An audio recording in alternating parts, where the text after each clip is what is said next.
So hello guys, good afternoon po.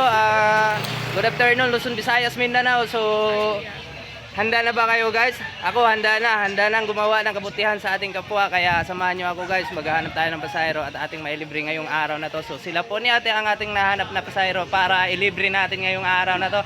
So ate, ano masasabi mo sa Samuel Saga Vlog sa kayo po ay nililibre ng pamasahe ngayong araw na to? Thank you po. Thank you po. Ano pangalan mo te? Bia.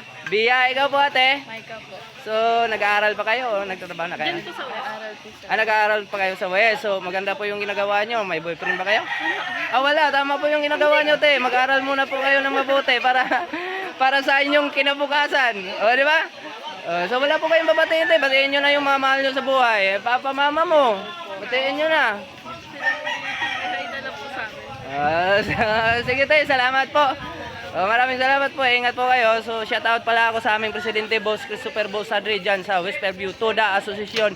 Shout out po sa iyo, Boss Christopher. At saka kay sino bang lahat ng lahat ng opisyalis dyan sa West Fairview Toda Association.